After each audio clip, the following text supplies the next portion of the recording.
How you doing? How you guys doing? Hey, so we got a little Adult Swim. Anybody excited to see some Adult Swim? Oh, come on, Adult Swim, come on. Woo! Woo! Early. Woo! What you doing here? I'm here to get wild. Okay, are you excited about the Animation Festival? Woo! We are too. We have over 50 minutes of exclusive Adult Swim content just for you. Woo! That's what I'm saying. Oh, come on, give it up. Woo! Woo! Is that your best early? One more time. Woo! All right, guys, it's going to be really, really Woo! good. And we're really, really excited about the very end where we're going to be able to do a Q&A. Woo! With that's enough. Okay, that's enough. See you later, early. Woo! That's enough. If you stick around after the screening, please do. We're going to have a Q&A. We're going to have the creators of Squidbillies, the creators of Apollo Gauntlet. We're going to talk about the amazing things they do. So thank you very much. And here you go, Adult Swim. Q&A. Good stuff coming up. What do you guys think? All right, it was really, really great. Hey, we're really lucky to be able to show this at RTX and all this great content from Adult Swim, but we're very, very lucky to be able to actually have the creators from Squidbillies and Apollo Gauntlet. Come on up, guys. Here they come.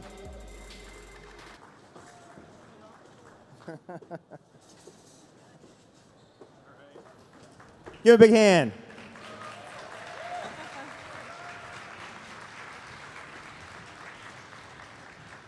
All the way to the end.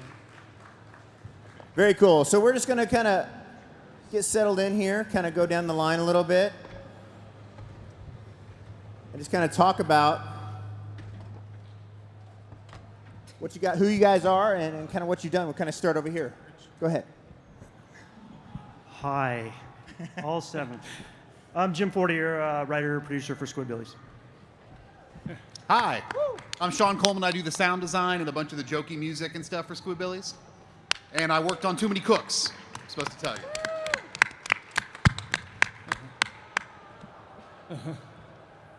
Oh, me? Miles Langlois, and I created Apollo Gauntlet and write on the show, and that's it, pretty much. Yep. I'm Greg Franklin. I'm the director of Apollo Gauntlet, the animated series. Oh my God. I'm Tony Christofferson, and I'm the editor on Apollo Gauntlet. I'm Wendy Willis, and I'm the executive producer of Apollo Gauntlet. And Miles also does the voice and the music. Nice. Very nice. Yep, true. Well, guys, let's kind of start off by talking about Apollo Gauntlet a little bit. It's a really cool show. It's just now coming out. It's actually out right now. It's being streaming on AdultSwim.com. But I've seen it before. It's in fact, it's been out for some time. But this is the Adult Swim version. Can you speak to that a little bit? Tell us about what's the difference between the version we've seen on the web before and this version? I mean, the original versus now? Yes, absolutely. I mean, it's, you know, I originally did the one by myself, so it's going to be different, obviously, if you're just doing all the voices and everything by yourself, but... I'd say about 300% more people worked on the Adult Swim version than the original, which was all Miles. And if you guys haven't seen the original Apollo Gauntlet version, those are up as well. So they're freaking hilarious. That's great. And now, then that leads to the next question. Like, how did this all come about? Like, how did it come from being on the web already and then ending up on Adult Swim? Speak to that. Well, we found 6 Point Harness, which is the company I'm the creative director for, and Brendan Birch and I found the original episodes online, and that was back when YouTube only was allowed, you could only have 10-minute chunks. So there was 90 minutes almost of a movie, and it only had a few, you know, it was just kind of sitting there. And so it took Brendan a week to find Miles, to track him down. You're a hard man to track down. And said, you know, hey, we want to talk to you about your web show. And Miles kind of famously said, I never want to animate anything ever again. And so we knew we had found a great creator when he heard that. That's great. So just kind of talking about the animation itself, it really stands out to me. Like when I watch it, I immediately see the certain type of animation that we've seen a lot, which is rotoscoping. I've done some of that myself. Kind of speak to that. I mean, it's interesting because you'll see the rotoscoping process, but you also see other types of 2D and even a little 3D in Apollo Gauntlet. Yeah. Right? Yeah. Yeah. No, I did a bit of 3D stuff, but yeah, I started off doing a lot of rotoscoping in the original series, just from various clips and things that I would pull from movies. But it was kind of neat. At the studio, we got to actually film scenes and rotoscope those and work with that. So it was kind of neat, like just working with a bunch of different actors and things or well, not actors, but I mean, No, that's pretty generous. Yeah, that was a very generous. But I mean, just having a bunch of people to work with, where we could set a scene and film it, and then work with that. Yeah. I really hope that those clips come out too, those ones that we filmed around, because it's like the worst B movie ever, and they're my favorite. Those particular live action clips around the office are my favorite things that I've ever done in my life. They're like the best. There's a really good behind the scenes up on Adult Swim now, I think, that has a lot of that footage in it. So you should check that out. There's a lot of side by sides. Yeah. So when you guys are rotoscoping, do you rotoscope the body, of course, but do you also rotoscope the face as well? Everything is a new drawing. Yeah, that helps keep it kind of weird and bubbly. And well, I mean, you have to put the character on top of the whoever's drawing playing itself. And I played different characters in the rotoscoping stuff, so right. Yeah. Like proportions, it doesn't. Yeah. There's no such thing as being on model in this world. Yeah. Which is part of its charm too, and it's also part of its comedy. And this. It feels very much in the Adult Swim house. It's right. It's got an interesting kind of feel through the whole thing. At the delivery, right down to delivery of the main actor to the relationships. Speak to the comedy itself. What was the inspiration for that? Me? Yeah, anyone. Yeah, man. I don't know. My sense of humor, I guess. It's funny. I mean, I've been inspired by a lot of right. great comedians and people like that. I'm a student of comedy, so yeah.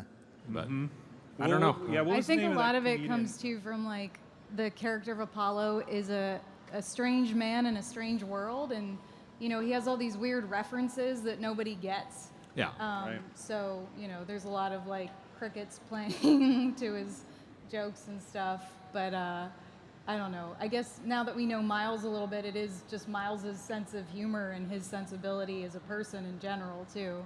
Mm-hmm. So. And it almost seems in some ways that the main character in the story he's not really aware of himself completely. He just takes it day to day and moment to moment, it makes it even more funny. And not completely aware of the gravity of being in this brand new world. He's just taking it as it comes. Yeah. So it's pretty great. Yeah, definitely. So. Kind of like the real thing here. Yeah. I spent my whole life telling jokes to people that didn't really care for them. So, I mean, if you walk through life telling jokes just to random people, they don't care about it. Like they're just kind of like, I don't know what he's talking about. And that's kind of what that show is about a little bit. Is if you have a certain kind of sense of humor and nobody gets it, then you're a fish out of water, I guess. So even in normal life, right? So in this show, you're telling bad jokes to Skeletor, basically. Yeah. yeah, and it's a whole other world. So it's another world. So it's like nobody's gonna get a joke about Goodfellas or something like that. Yeah. Right. So my question is Apollo, is he trying to fit in, or does he really even care? Like, I don't think he cares that much. No, it's No. But he's heroic though. He's Yeah. still fighting villains and things like that. But yeah. and is there any you mentioned? I think you said Skeletor. Yeah. There's some He-Man influences in here as well, right? Absolutely. Yeah. Anything else? Any other cool '80s a cartoon that inspired some of this work? Oh, I don't know. Oh, probably She-Ra? She-Ra, there you go. I like She-Ra. I did watch She-Ra, so yeah, Sure. it was a good show. Yeah, Thundercats and GI Joe. Oh, G.I. Joe, yeah. Totally. Yeah, definitely. How often do you go back to those shows and watch them for inspiration? Not that often, but I mean, a little bit. I have some DVDs and things like that, but Cool. And do you try to stay within that realm when you're like writing or thinking about the show, or do you constantly look for more content to kind of for inspiration as well? everything. I mean, I don't know. I mean, there's a million inspirations, I guess, for something, but no, I do rewatch some of that stuff. Like He-Man, yeah, is a big one, I guess. Yeah. I feel like you pull from a lot of live action stuff too. I feel like everything you watch or any interaction you have during the day can make it into the show, Yeah. So you grew up in Canada. Is there any show from your days growing up in Canada that helped inspire the show at all? I mean, obviously you said He-Man or She-Ra. Was there any comedy or anything that you took away from that? From Canada? Yeah, Canada. You think Canada's I funny? don't know. SCTV maybe. I don't Nice. know. It's hard to. There's not a lot of great Canadian content, but once in a while. That's Once why in a it's while. government mandated. Yeah. That's What's great. the name of that comedian though that you were imitating when you said bubonic plague? Eric Tunney. Yeah. Eric Tunney. Yeah, huge, Eric Tunney huge is influence. He was a huge influence. The on late me. great Eric Tunney. Yeah. That's great. Well, I just want to tell you guys that I love Apollo Gauntlet. I know everybody else who's watched it loves Apollo Gauntlet. It's really, really great, and I'm going to continue to watch it. One thing we were really excited about when we got this content is that we got an episode of Squidbillies. I'm a huge fan of Squidbillies, have been for a long, long time. I feel like it's just the perfect Adult Swim show. It's got so much that just screams Adult Swim. This is the 11th season. How do you guys feel? Here you are. Tired. No, we feel good. We feel lucky that people still watch it. We still do good numbers, and we're not out of Yeah. ideas yet Yeah. because we don't go back and look at the ideas we've already repeated twice. Now, so 11 years. Let's think about the first season and then the 11th season. Is there anything that's changed in process? Could it be in writing or maybe animation? Anything's changed along the way, or do you guys do the exact same thing the exact same way? It's pretty similar to where we started. Yeah. We perfected it from, I mean, you saw Figured it out. What would you change about that? No, the process is something that we worked out with our studio, which was Awesome Inc. out of Atlanta. And, Awesome. I think we landed on something. I think there was a lot of trial and error while Aqua Teen Hunger Force was being made, and shows that we were doing in-house at William Street. The Brack Show, Aqua Teen, C-Lab was kind of doing their own thing, but it sort of all kind of came together in a method that worked best, gave us a lot of flexibility to That's make great. changes. And great. hasn't really been broken, so. Well, awesome. So I'm a huge Early fan. Do you have anybody you like to write for? Who's your favorite character? I can't answer that. Oh, come on. They're You like can our pick children. favorites. You know he'd pick favorites. You need to pick favorites. Do you have one? All of the characters, Rusty's a good one. You got history, Rusty, at least. yeah. Rusty is a buddy of mine and Dave's from when we were growing up, and he's actually a pilot for a major airline by day. And he does his stupid voice for us once every couple of weeks. That's awesome. But they were high school friends, and Right, he had that voice, and when we were looking around for voices, it was just we weren't finding something. And I think Dave just remembered, hey, Daniel has this stupid voice he used to make fun of people with. Let's try that. How much of it is ad lib? Do you just kind of just go at it, or is it on a page? Maybe 20%. We Wow. we write a script. Hopefully there's a story there. Yeah. We record everything in the script, but then Sean is great at throwing out ideas. Dave and I constantly throw alternates, and then the actors who feel most comfortable, we just get a couple takes of what we want, and then we'll just mess around in the booth and get different stuff. And that's something that kind of came back even from doing Space Ghost. Yeah. George Lowe used to get in, and I think the process that Dave and Matt Harrigan used to do is just get him talking on mic first. Yeah. And they would ask him about his mom, and they would ask him they'd get him talking about things that upset him, and then we would, of course, use it all the time. And it would just take the Those have got to be interesting sessions. We saved a lot of it. Yeah. Somewhere on a hard drive, there's a lot of stuff about George Lowe. That's gold. Complaining about his mom. That's all gold. It is. And it's gold because we get payments from him to not release it. So is there, so in the writing process, is there anything, because you're pretty much no holds barred, you know, the comedy and the content, you could tell that you're putting it all out there, but has there been anything that you kind of had to push out or not do or decide that this maybe go too far? Not really. Who was that wrestler that killed his wife? That was one I threw out. Chris Benoit. Yeah, thank you. Oh. Like, I threw a solid Chris Benoit joke out there, and that was that. So. It might have just been because we didn't know what you were talking about. Yeah, right. He knew. Miles No. knew too. He didn't say it. Not really. No, that's too. I mean, I think what we do is write whatever we want, and we record it, and we send it to standards and legal, and they write back and say, you can't say that. You shouldn't say that. You're not allowed to say that. And then we ask Melissa to fight for it. She does for a while, and finally she says, you got to give up on this or that. Well, you know, you guys started from season 1, and now you're in season 11. And It's hard to start on season 4, though, admittedly. God. Just kidding. I have to ask you this: is with the political climate and everything that's going on right now, is the way that you write or the way that you approach comedy changed at all? I think it's a function of maybe us getting a little older and wanting to get our opinions in a little more. Yeah. I think and we try not to overdo it. I don't know if that's to the viewer whether or not we succeed, but and sometimes we'll take the devil's advocate role just because it can be funny and we can make it look Yeah. how we want to make it look. You know, early doesn't fall on the right side of things a lot of the time. Yeah. By design. I think I remember that. I remember reading an article about the writers of South Park said that now that we have Trump in office. Nothing against Trump, of course. It's because there's so many different stories that surround it. It's getting harder and harder to write comedy around that. Around the president and stuff like that. Would you agree with that statement? Yeah, we don't really. I don't think we'd ever be as specific. One of the things we try to do is to keep the show not rooted in a particular time. Yeah. So if you make a lot of pop culture references, I mean, I like the way that they do it because they're talking about things from the past and influences. They're not talking about current events. Like when he makes references to certain things, they're kind of like what makes up his sense of humor. Yeah. But for us to kind of, we steer away specifically from topical stuff because we want the show to be able to play 10 years from now. That's great. And I went back, before this, and I watched everything again just to make sure that I was up to my Squidbillies. It was an excuse to watch it again, to be honest with you.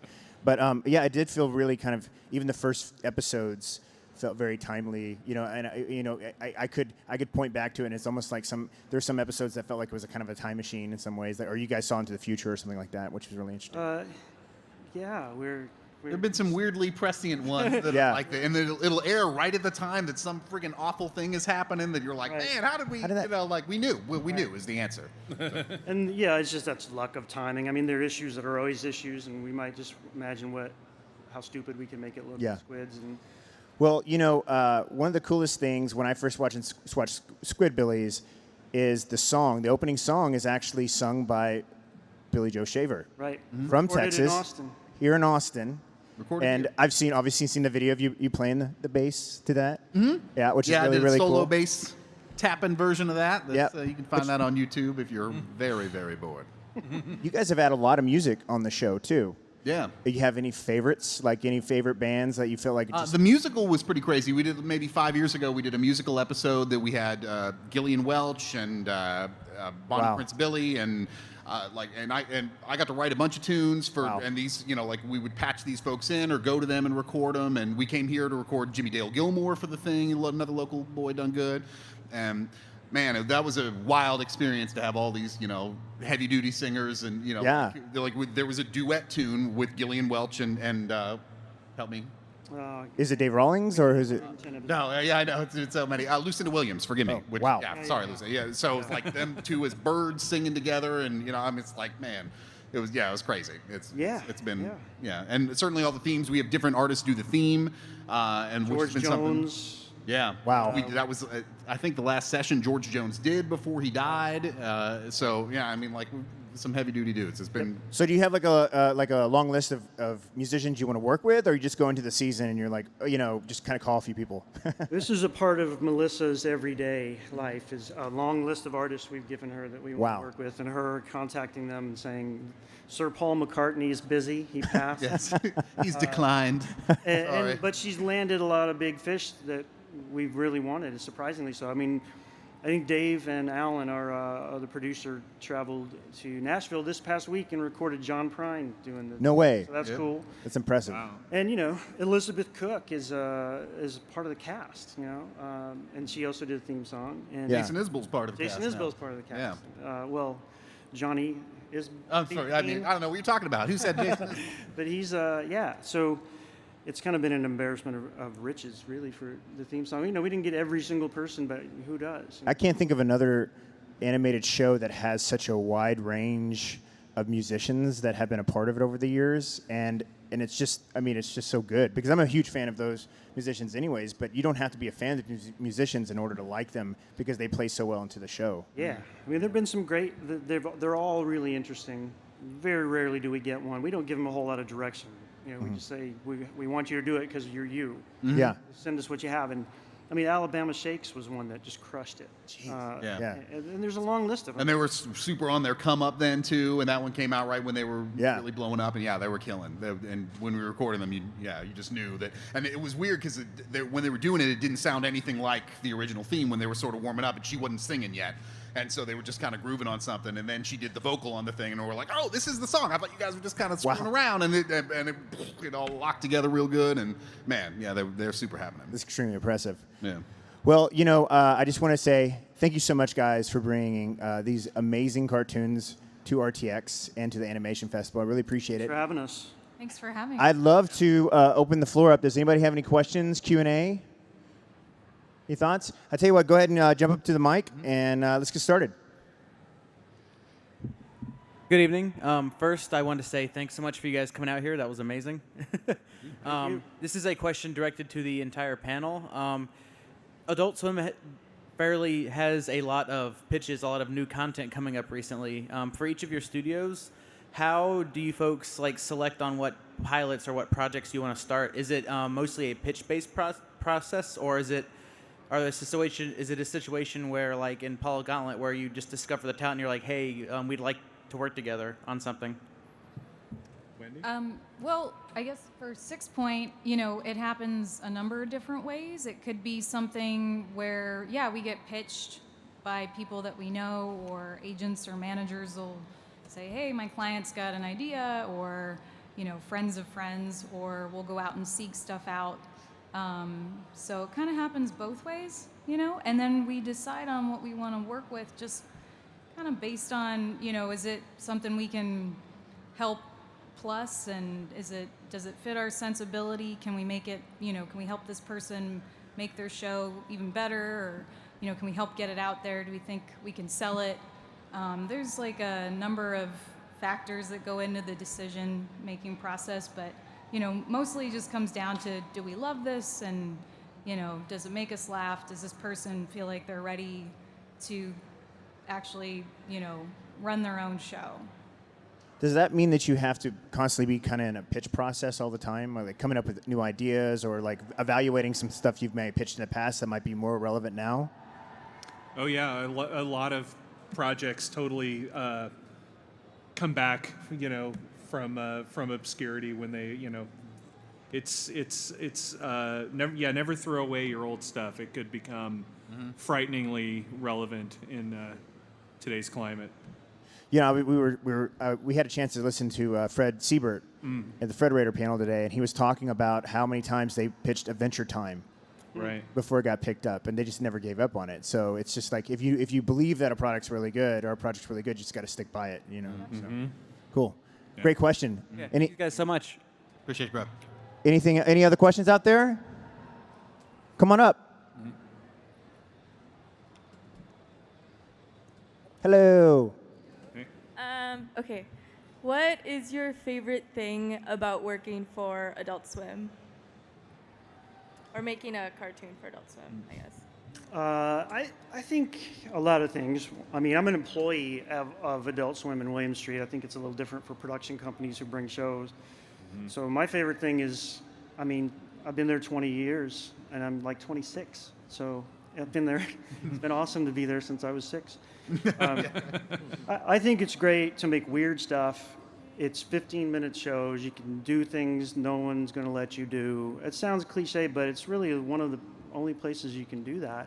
And after you earn their trust, talking about the guys in charge, Mike Lazo, Keith Crawford, they leave you alone. If they trust you to make something, they leave you alone, and they'll try to guide something you're doing, but they won't lord over you at a certain point. So, I mean, look at what we make. I mean, I'm talking about Squidbillies. It's like there's an audience for it. 1 million people watch it when it comes on. It's not for everyone, but we love making it, and the people who like it, and it's a cool little spot to be in. Make a living. It's pretty great. Thanks. Great question. Come on up. If you have a questions, go ahead and make a line. Too tall. Sorry. Nope. Oh, he bends down. Never mind. Show me what you got. Oh gosh. Besides Squidbillies and I guess now Apollo Come up Gauntlet, to the mic a little bit more. but besides Squidbillies and Apollo Gauntlet, what would your favorite show on Adult Swim right now be? What would be your favorite show on Adult Swim right now besides Squidbillies and Apollo Gauntlet? Rick and Morty. Yeah, that's a good Rick one. and Morty. That's a good one. It's so good. Any other questions? I'd like to say Your Pretty Face is Going to Hell. Oh yeah, that's fantastic. a good one. If you guys haven't seen that, man, that show's real funny. Absolutely. And that's another conversation we can have. That when Adult Swim started, it was predominantly animation, but there's a combination now of live action and animation. And you've worked on both, obviously. Yeah, I don't have anything to do with Pretty Face except liking it. And that show's heavily composited with effects and things too. So Yeah. Yeah, I worked on Space Ghost, which had that mix with the monitor stuff. And, Yeah. And Brack Show starring Brack, musical thing, and then Squidbillies. So I had some stuff that I did with live action before I worked at Cartoon, but that was videos that showed Orkin employees how to spray properly for bugs and how to lift a box without hurting your back at UPS. That's not stuff that was hilarious. It's they gold. didn't appreciate humor. They'll love it. Yeah. It's great. Cool. You have a question? Please. Hi. This is a question mostly for Miles. What's it like to have something that's sort of a personal project that you've been kind of growing up with at the time and then sort of leaving it in the hands of a big group now? And what's sort of the difference in the creative process behind that now? Like, how do you think of new ideas now? It's good in a lot of ways. I mean, there's a learning curve for it, but I used to do all the voices, and now I've got great actors doing a lot of the other voices for me, and so it's a good thing. I mean, I didn't want to do everything by myself. I just did it out of necessity, I guess. So, Right. but yeah, no, it's great. I don't know what else to. Well, like when we were adapting Apollo for television, we were asking Musk because we wanted to keep that aesthetic intact, and we said, what, if anything, would you want to look better? And he said the backgrounds. Yeah, that was a big one too. Yeah. That was a big one, and that was fantastic for everyone to for the show to evolve from these kind of crude 3D. Bryce and like ancient software that you were using. Yeah. Doom, I think, the video game was used a lot. Or Duke. Yeah. 3D. Yeah. Right, and now our background artists love to make these beautiful digital oil paintings that harken back to the great days of filmation, and I love how close they get to it. That's one example, for example. Yeah. No, I mean, I definitely didn't want to do everything myself, so. When I got the opportunity to have other people do just like anything in life, you don't want to do everything yourself. So, right. So if you get a bunch of talented people to help you with it, it's amazing. So yeah, it's great. Great question. Thank you so much. Yes, ma'am. Hi. Well, sorry. Loud. Oh my God. That's amazing. Yeah, look at that. Get some of that costume. Incredible. So I apologize. This is not about Apollo Gauntlet or Squidbillies, but this is for Sean because you worked on Too Many Cooks. And so, so did you write and sing and do everything? Or Yeah, I played all the instruments and sang the thing, man, and then I that's hired a woman to be the sort of female counterpart thing. Actually, Michael Kohler, who is a guy who mixes Your Pretty Face Is Going to Hell, wrote the main sort of melody and theme of the thing.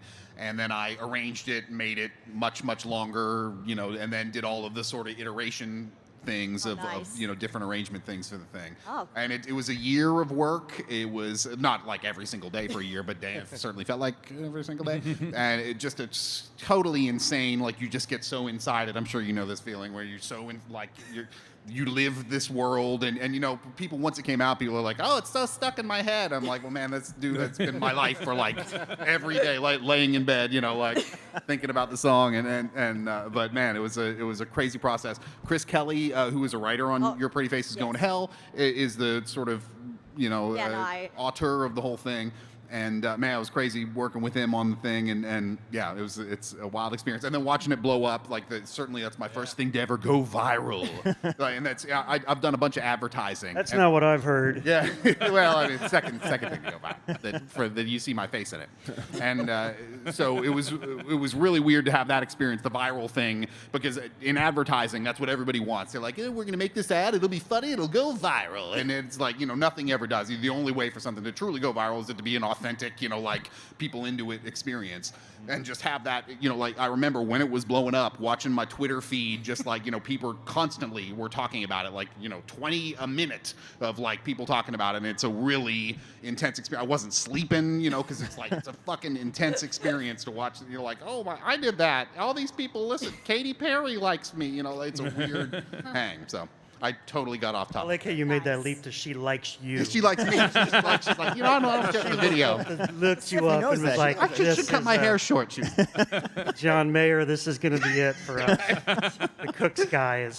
That's awesome. That's a really great question. Thank you. I'm going to get a picture with you. I love you. Cool. Go ahead, please. Hey, how's it going, guys? Now, correct me if I'm wrong. I'm not sure if he still works at Adult Swim. Eric Andre, would you ever guys consider working with him? Maybe in a cameo or something like that? He does VO and stuff, doesn't he? Yeah, he's awesome. We don't work with him right now, but I've met him before at events and stuff, and he's a totally cool guy, and I love what he does. I don't know what the status is. I mean, I'm a grunt. I'm chained to a desk writing, talking squid lines all day long. So. But I would work with him, absolutely. Yeah, totally. The question is, would he work with me? I just feel like the chemistry would kind of match. It'd be kind of funny. Yeah, and funny dude. He's appreciate it, guy. Definitely. Great. Great question. Thank you. Anybody else? We have time probably for one more question. Anyone? Cool. I would say that this has been a highlight of my RTX so far. I greatly appreciate being able to watch this cool content before anybody else. I do want to remind everybody that, once again, that Apollo Gauntlet is now, it's completely on AdultSwim.com, every episode. Bingeable. It's bingeable. Please binge it. And it's great. I'm already a huge fan. Thank you for bringing Squidbillies and these great things. Everybody give them a big round of applause. Thank you. Thank you so much, and thank you, RTX. Have a great night, y'all.